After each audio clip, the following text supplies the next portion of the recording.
What's up guys, Stirling here. Today I'm going to teach you one counterintuitive lesson that one of my early business mentors actually taught me.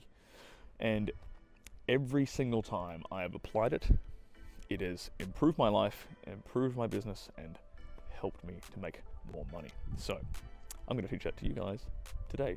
Before I was in the adult film industry, I was actually an entrepreneur. I had a couple of smaller startups. And one of my early business mentors, he taught me to think about money as condensed time. Because if you think about anything that you exchange money for, right? Money is this sort of holder of value. And what is the ultimate form of value? Well, that is time. Because time is the one resource that is non-renewable. You cannot get it back. Once you've spent time on something, you no longer get that time back. We are on a finite clock. So money is an exchange of value, and the ultimate value is time. And if you think of money as compressed time, it's a good way of going about your business operations. So as a perfect example of this, right? Let's say I have a clogged drain in my house. I could spend the time and the energy to learn how to fix it and fix the problem myself. Or I can pay a plumber who has already spent a significant amount of time and energy perfecting that skill. I can pay him for his time and his knowledge to fix the problem for me. So in that sense, I have exchanged money for the time it would have taken me to learn how to fix the problem and to fix the problem myself. So with that in mind, what was the one insight that my early mentor taught me? Well, it was to look for problems, to look for limiting beliefs, to look for bad habits, to kind of take this sort of negative Nancy frame of mind about the world and see what's wrong with it. And this might seem a bit counterintuitive because most entrepreneurs are very positive thinking. You're taught, if you're starting a business, you're being entrepreneurial, you're taught to,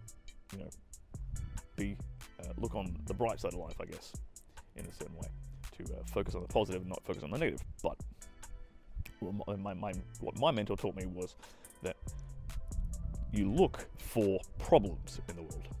The reason that you look for problems in the world is because you want to be able to solve them. If you can solve these problems for other people, you are valuable. Once you start focusing your mind looking for problems, you can start focusing your mind on looking for solutions to these problems, unique solutions to these problems.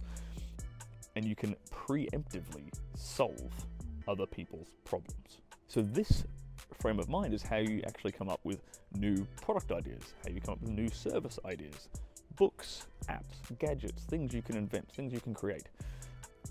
This is how you find your inspiration for a new business or startup, is by finding a problem to solve. And the beautiful thing about this frame of mind of looking for problems, preemptively looking for problems, is that it actually helps you in the running of your business, because it allows you to have contingencies in place. You're actively going to be looking for things that could potentially go wrong in your business later on down the line, and have contingencies in place if something screws up in a worst case scenario. So what's an example of that? Say, I have an employee in my business who's kind of like a bottleneck, right? That employee knows or has a certain skill set that no one else in the company has, and they're a key part of the daily functioning of the business, right? So this might be a logistics manager, for example. He's the only person who knows how to use a certain software in my business. Now, that's a pretty big problem. If that person calls in sick, for example, they can't come to work one day, the entire logistics shut down in my business, for example.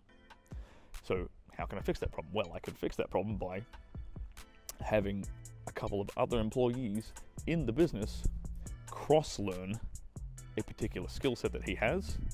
So in a worst case scenario, I've got someone who can fill in an emergency situation and keep the business flowing and keep it moving. It doesn't come to an abrupt stop. So how did I apply this principle in my current industry, my current career? Well, I actually heard a story once about George Clooney, the famous actor. When he was first getting his acting career off the ground, he made a change in his mind frame when he started going to auditions, and the frame of mind he came from was the director has a problem. The problem the director has is he needs an actor who can play this role. He needs someone who can convey these emotions and convey this character a certain way. And me, as the actor, I am the solution to his problem. So he stopped looking, he used to go into auditions and come from the frame of mind of, oh, I need something from them. I need this acting gig to get my career off the ground. They have something that I need. He flipped that into, I have something that the director needs. I have something he needs. He needs a reliable actor. So I applied this in my own industry, where I started coming from the perspective of, well, the guys who are casting pornos, the guys who are casting adult films, they have a need for a guy who can keep an erection for several hours at a time. I can solve his unique problem very consistently. So that's the video for today, guys. I hope you found it insightful. Go out and apply it in your life, in your own business ventures. As always, like the video. Don't forget to subscribe if you're new to the channel, and leave a comment down below if you have a particular topic you'd like me to talk about. And I'll see you guys in the next one.